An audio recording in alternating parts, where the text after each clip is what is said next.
We got two of the brightest young brains in the property sector, certainly highly innovative guys, Rupert Finnemore and Jonathan Liebman, in one Biz News virtual studio today. And we'll be finding out more about their businesses and why they're working together.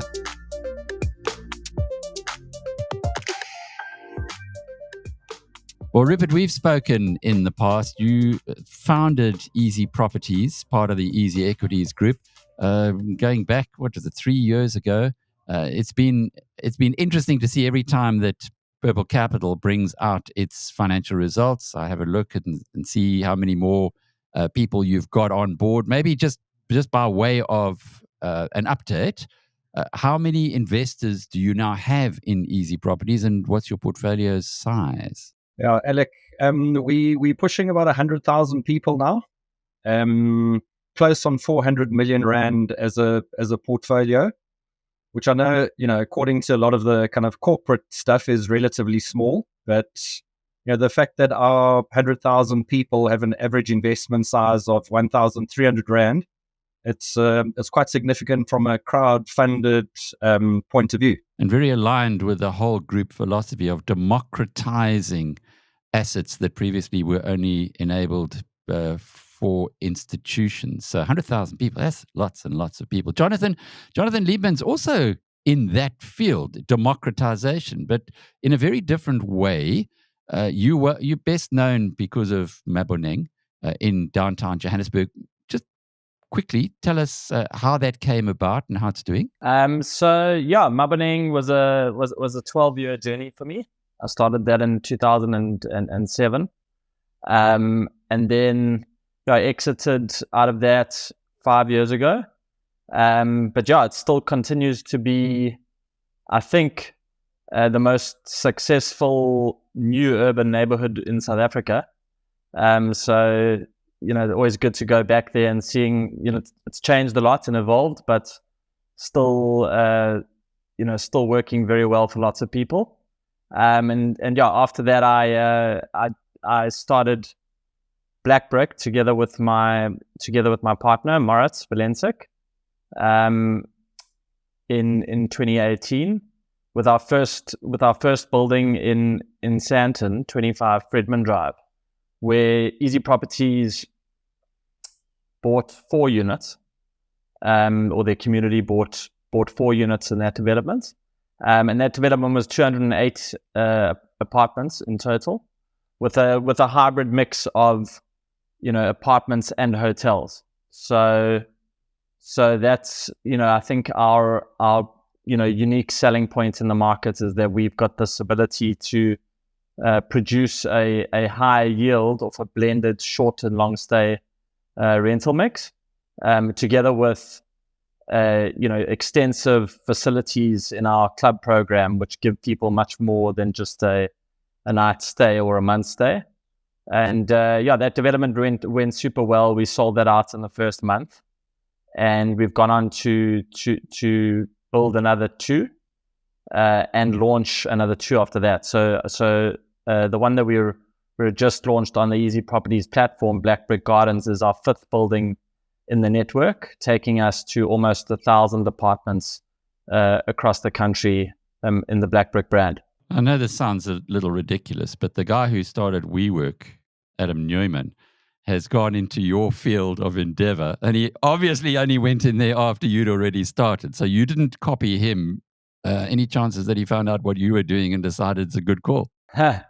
So it's quite a funny thing. In between kind of like Maboneng and BlackBrick, I was also a co-founder of a technology platform called Flow, a PropTech platform.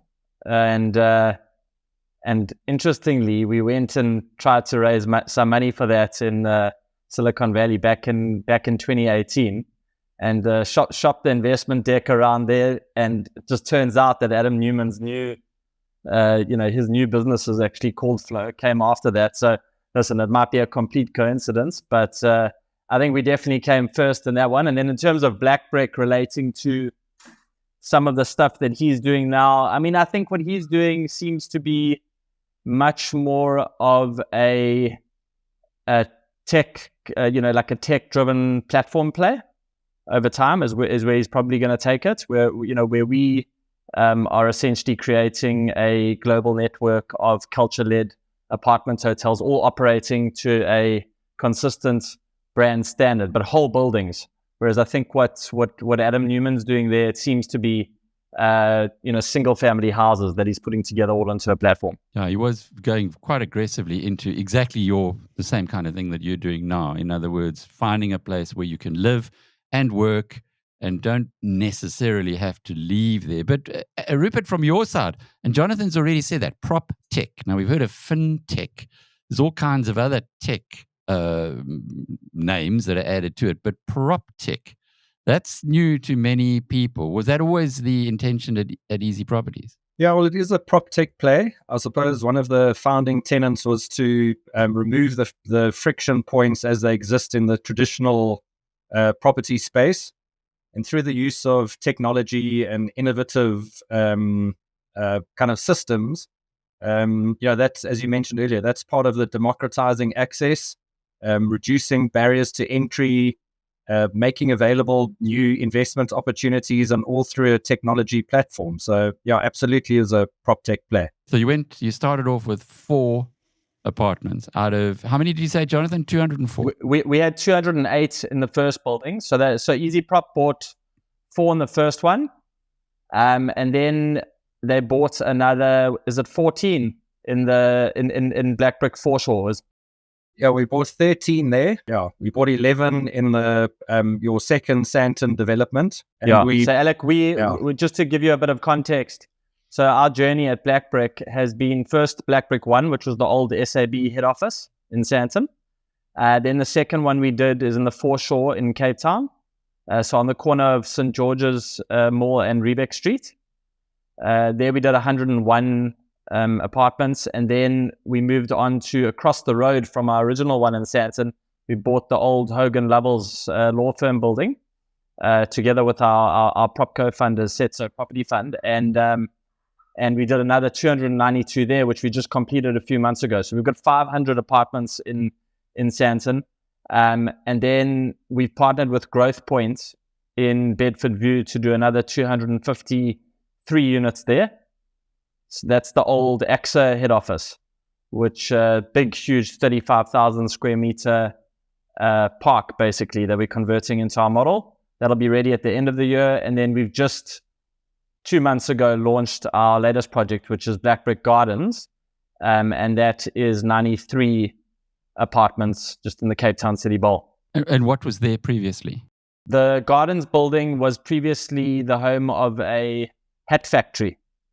So nice history there. And interestingly, the guys that we bought the building from, they were the first buyers of the within the new scheme. So they've been in that building for a few decades, the family, and now they're the first buyers into the newly imagined apartment hotel. So quite a nice story to continue the legacy there. And then Easy Properties have taken 8 apartments there, which they currently is on their platform, and it's going nicely there. I think we had almost 65% raised with 15 days to go. Yeah, so we should get that one away quite quickly. It's interesting, Alec, you mentioned the 4 units at BlackBrick Sandton was one of our launch properties. So we had absolutely no idea about how this was going to be taken up by our community. And we literally launched, and I think we sold out the raise was fully subscribed within about 2 days for that one. I think we ended up about 220% oversubscribed on that particular launch BlackBrick Sandton property.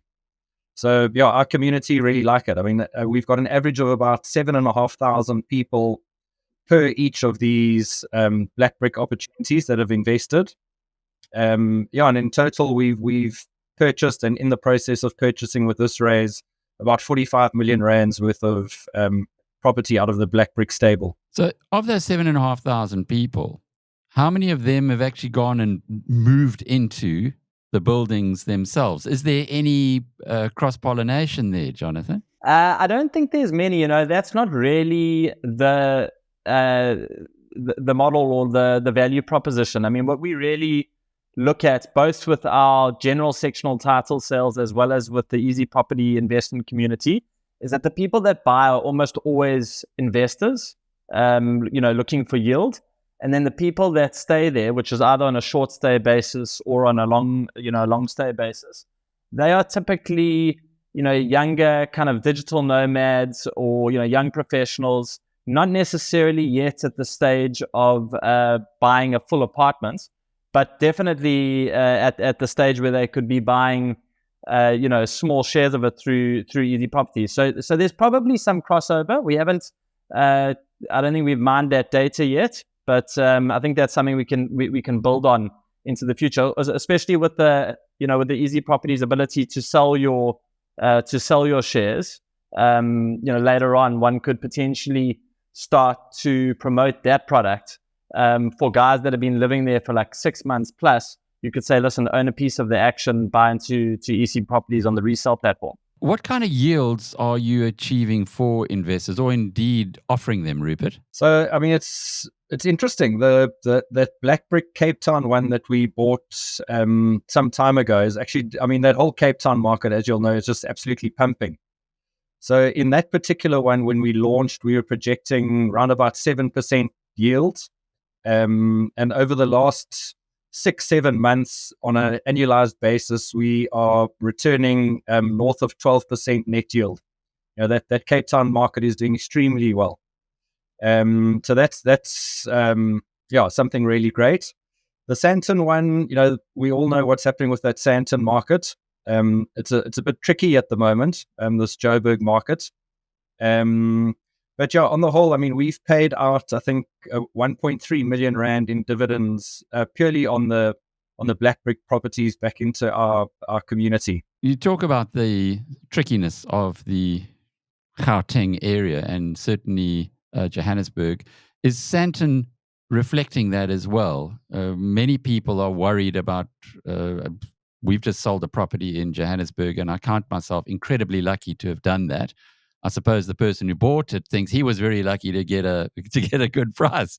But how are you reading the market, particularly the area that you're focusing on, Jonathan, going forward? Yeah, so look, I mean, I think we've taken a completely different approach in Sandton. We've gone into the lower part of Sandton on Fredman Drive, and we've bought empty office buildings at a discount, and we've been able to essentially translate that discount into low selling prices and affordable rentals for our community.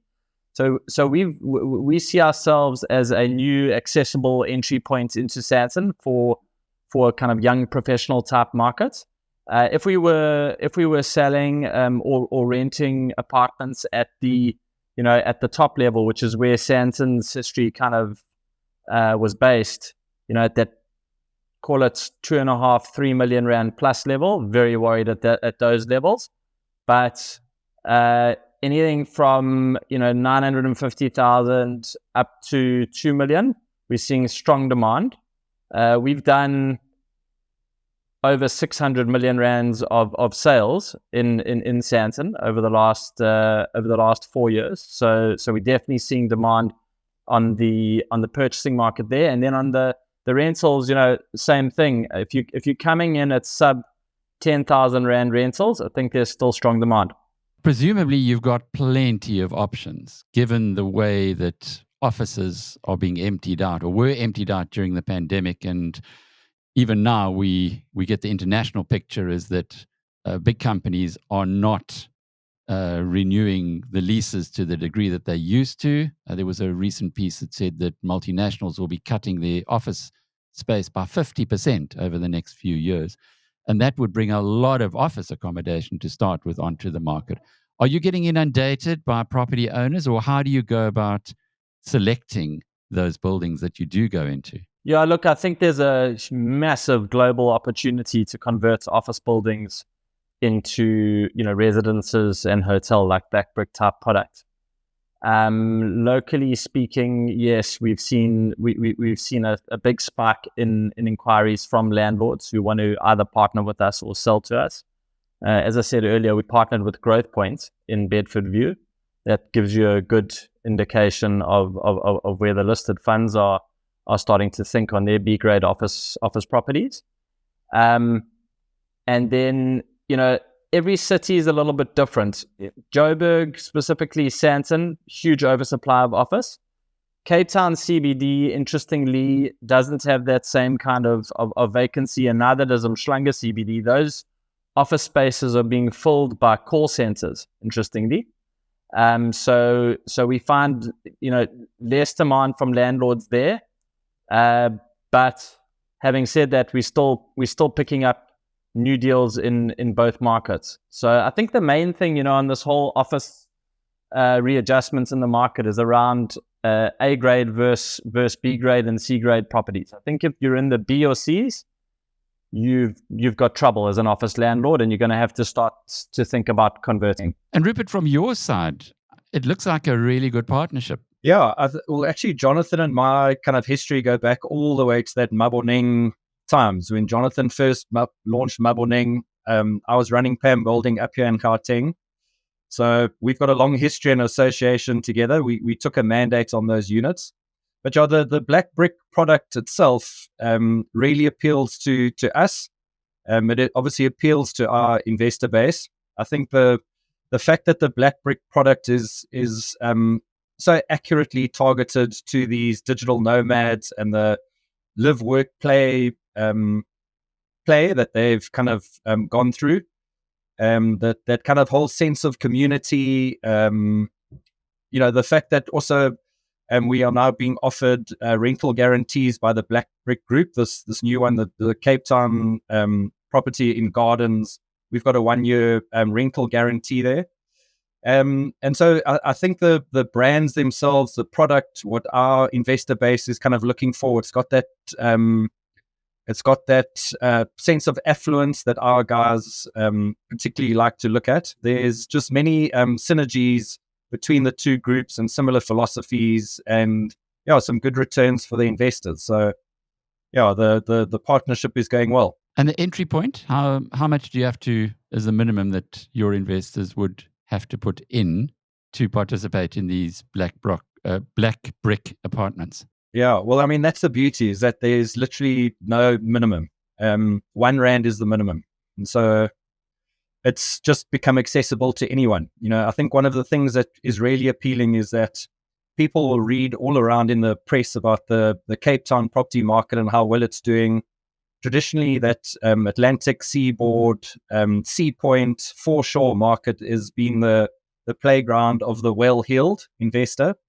And now through Easy Properties, for as little as 1 rand, you get an opportunity to have a bit of a slice of this Cape Town market. So, no minimums. So, Jonathan, Cape Town has landed. It's like the person was drowning out there and they've now arrived on the beach. To get the best returns, you want to find the guy in the sea who's still struggling. So, you mentioned Umhlanga. Interesting that the call centers have gone in there. But where are you seeing the best returns potentially in South Africa, given the way that the market is changing? Yeah, so without a doubt, we see Cape Town as the hottest market in South Africa, and specifically the Cape Town City Bowl, which is where both our properties are there, and the one that's currently on Easy Properties, BlackBrick Gardens, is literally sandwiched between the CBD and Oranjezicht and Higgevale.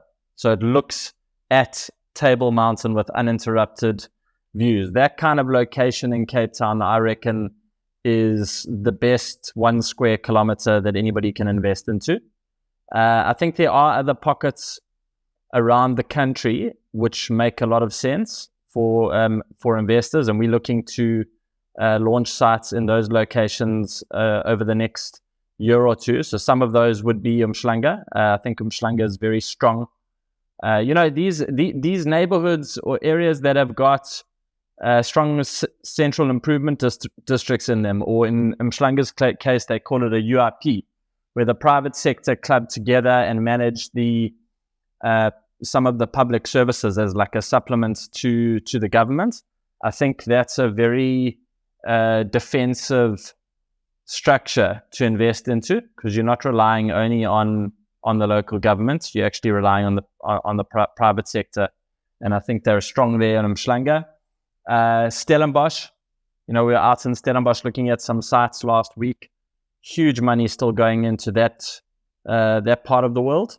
And then other places like Ballito, Fourways, Menlyn in Pretoria. We're looking at deals in all of those places, and all of them are still high growth despite the broader low growth that's going on in the country. I think one of the interesting things around that Umhlanga and Ballito market is that Jonathan mentioned with the private sector investing in these services and infrastructure is actually there's an interesting demand that's kind of being created now from some of those neighboring smaller towns. If you think of like Tongaat and Stanger and things like that, generally those markets in the last while have relied quite a lot on the semigration factor, but actually a lot of those neighboring smaller towns are actually driving the move into these areas as well because of the lack of infrastructure and service delivery that's going on into those small towns. Guys that are now looking to buy first time and taking on their first jobs are actually looking to move to Umhlanga and Ballito. And so it's creating a far more sustainable demand, I think, over and above, the semigration that's gone on in the last while. So interesting times in those places. Isn't it wonderful the way that the market adjusts and money flows to it? Rupert Finnemore is the CEO of Easy Properties and Jonathan Liebman, the co-founder of BlackBrick. And I'm Alec Hogg from biznews.com.